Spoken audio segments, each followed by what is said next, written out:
What's up, everybody? Just making a quick thumbnail for you all there. So today we're here for a reading update, and we are going to start with East of Eden by John Steinbeck, which we finally finished. It took maybe roughly about a month. Definitely was a good read, and we will have a analysis plan for it probably within the next 3 or 4 days. Going to do a real big deep dive on it. Definitely, probably my most heavily annotated novel, I would say, so far. And I would definitely encourage you guys to annotate your novels in some form, and these sticky notes up at the top really provide sort of the outline or the basis for how you can kind of deconstruct it intellectually and mentally and all that good stuff. Still smells pretty good. It's got some wear and tear there on the side, which I happen to enjoy on an aesthetic level. I really like the way that the Penguin Classics look, once they're actually cracked open and started and have been read already. So just wanted to keep you guys up to date on that. So this is finally finished. We'll be talking about that real soon. We'll get into the rest of the current reads, and then I want to talk about some new books I got. And there's actually one DVD on here. So I hope everybody's doing real well. Make sure you guys follow me on Instagram at Andrew Marlowe Artist Official. Send me an email at andrewmarlowe22@gmail.com if you want to talk about books, or if maybe you came across one of my old videos about plus size women. Would be a pleasure to chat with you guys. So we are deep in the deep end of the summer reading list. We have picked up every single book. Now, this is kind of weird how this happened, because I was in a really bad reading slump for maybe a week or two. I think it's because I was writing a lot, and I just didn't have as much time to read, and I was just kind of feeling bored and sort of anxious with my books, but I just kind of forced myself to really get back into the reading. I got the reading bug. And so we have started all of these summer reading lists. Now, obviously, we told you guys about the Tao Te Ching. We kind of picked this up last minute, maybe a week or two ago. Almost finished with this. And we will definitely be doing some type of analysis of the Tao Te Ching by Lao Tzu. So I hope you guys will stay tuned for that. Been making some sticky notes up at the top. So we've got that going on. And then obviously Conquests and Cultures. This is probably my least frequent book. I'm still getting through it pretty quickly. We are on page 182, and a lot of these at the end are just notes. So I'll show you guys how much more we have to go. I only have maybe another 150 pages to go. This is all notes. So this is what we still have left to read, and this is what we have read so far. So we're doing pretty good. We'll definitely be doing some type of analysis of Thomas Sowell's Conquests and Cultures, so you guys can look forward to that. Up next, the final books for the summer reading list, as you guys might remember, was a rereading of Swann's Way by Marcel Proust, In Search of Lost Time. This is the first installment of In Search of Lost Time. And reading it again for the second time, I'm really, really enjoying it. Getting a lot of inspiration from our good friend Marcel Proust. And we will be doing an update on Proust, probably analysis. And I might do like maybe a bi-weekly segment of our progress with Swann's Way, just to kind of get you guys inspired to start picking up Marcel Proust.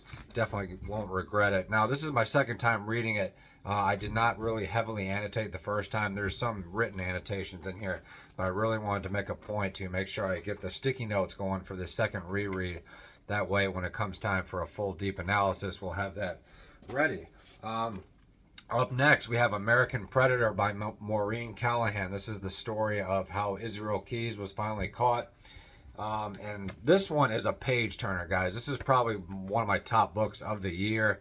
If you're interested in true crime, or you want to learn a little bit more about Israel Keyes, or even his victims, I think it's important to approach true crime to learn about the victims too, because there's so many interesting things about the lives of the victims, even that not related to the crimes themselves, just the life of the victim, who their family was, what they were into, what kind of person they were, all that stuff. Of course, the central figure is always the perpetrator, the serial killer, right? But this is an excellent book. I'm on page 158, and I started this maybe like 2 or 3 days ago. It's real easy to read, but having said that, it is a page turner. We'll definitely be doing a deeper explanation of Israel Keyes, and we might sort of implement some true crime into the repertoire maybe more frequently. But as we guys have as I mentioned to you guys, after the summer reading list is over, which is not going to take very long, we're almost through most of these. I think what's going to take the longest is probably Swan's Way, and I'll talk more about this maybe in my next couple videos, but you really have to slow down when you read Proust. Like, it's almost like you're taking a nap. You really have to slow down and just really get into the universe of Marcel Proust. But this is the best place to start. This is the only place to start with Marcel Proust if you want to get into his universe. And up next, we have Pulp by Charles Bukowski, which I also picked up. I didn't know what to expect going into this because this was his last novel, but it's excellent. It's really good. And I'm sort of fighting as far as how my writing is coming out now, because I'm reading Charles Bukowski with the real quick lines, bim, bim, bim, I woke up, I did this, she had high heels on. That's kind of how Bukowski writes. Whereas Marcel Proust is he's got like, he's got like sometimes a page is one sentence with commas, obviously, but he's got these real long, languid, descriptive. So it's good to kind of challenge yourself with different writers. How do you want to write? And I would definitely recommend, if you are becoming a writer like I am, you should definitely implement as many different styles as you can. So, it just kind of shows you how vast my reading style is. We got Marcel Proust and Charles Bukowski. Now, Pulp is,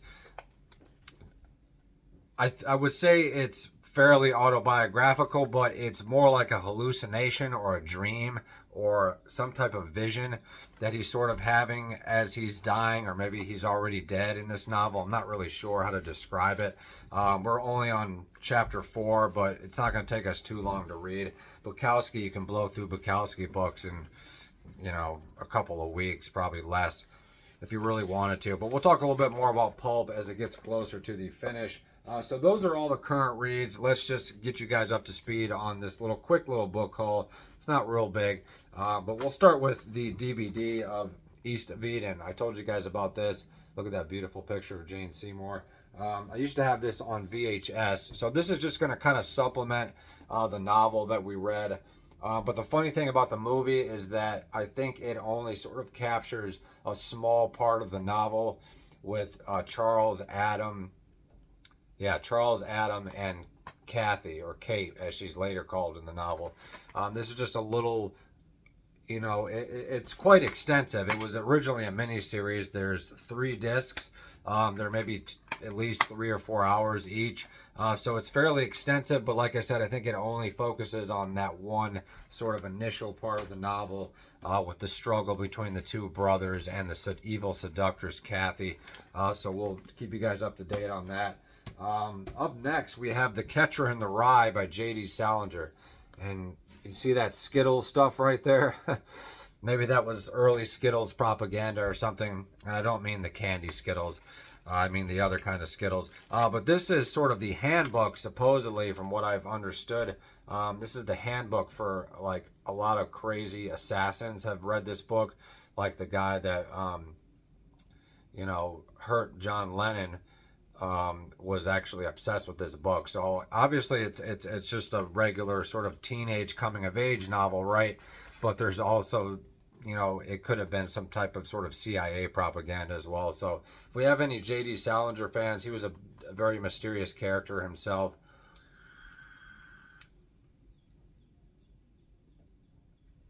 Let me know in the comments what your thoughts and emotions are towards The Ketra and the Rye by J.D. Salinger. I think this may be a first printing, maybe second printing. This is definitely an old school edition. So very cool. Up next we have, let me see if I can get this name right. Prosper Mérimée. I believe he's French, right? So this is Carmen. You guys might have heard of, Bizet's opera called Carmen. This is the little short novella that Carmen was based off, as well as other stories. So I'm interested in getting into this, kind of getting some more French writers under our belt. This is just a beautiful edition. Got this sweet sort of vintage smell to it.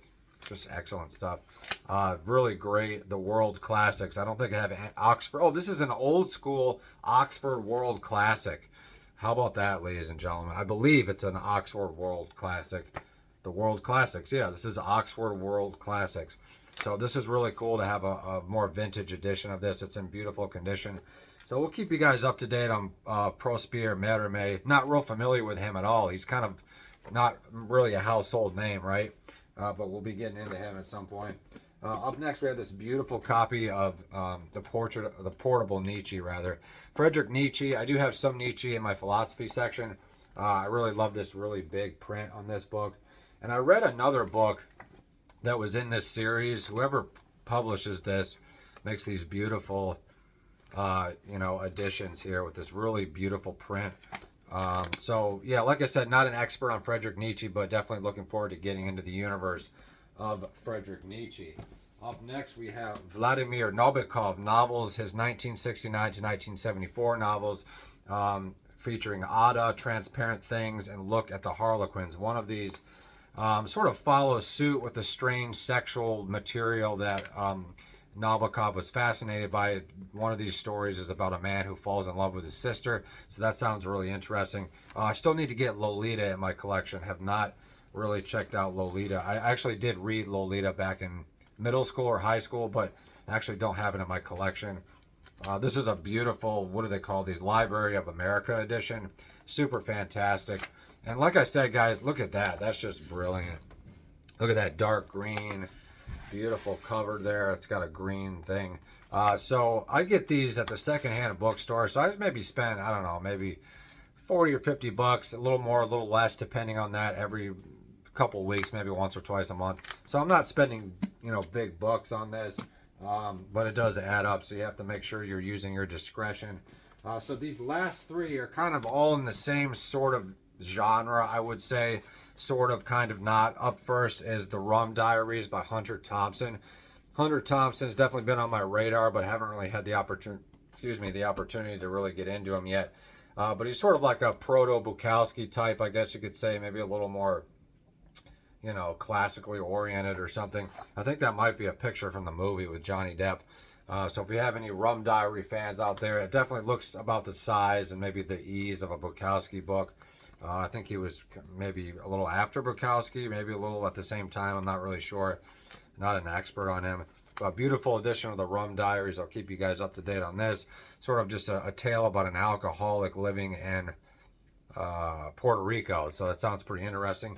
And along that same vein, we have Under the Volcano by Malcolm Lowry. He's kind of been on my radar because I heard him mentioned in a Bukowski interview. This is sort of a similar thing. It's about an alcoholic who lives under a volcano in Mexico. So there's definitely this genre of writers that go to foreign places and they're alcoholics or addicts of some kind, and they sort of write about their experience in a foreign place, almost like the final Kerouac novel. What is it called? It's a place in California. What's the name of it?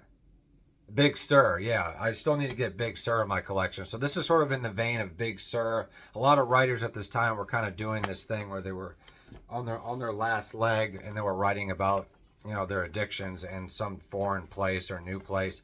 Lastly but not leastly, I've been trying to get my hands on this for a while. This is Ask the Dust by John Fonte with an introduction by Charles Bukowski. Charles Bukowski was a huge fanatic of John Fonte. He was sort of proto-Bukowski.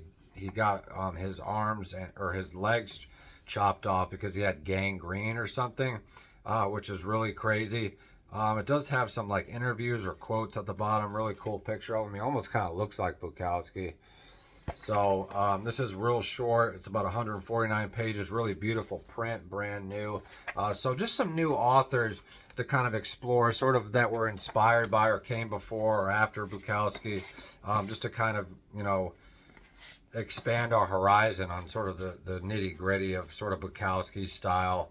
And I don't know for sure that they're anything like Bukowski, but I've definitely heard Bukowski mention these people. So we're just going to kind of see what these books hold for us in the future. Not sure when we're going to pick them up. Like I said, I'm not sure if I interrupted myself or not, but we are going to be reading some female authors once the summer reading list is done. So just a quick recap of the summer reading list. We have American Predator, which is almost done. We're about halfway through this. We'll be doing a deep dive on that.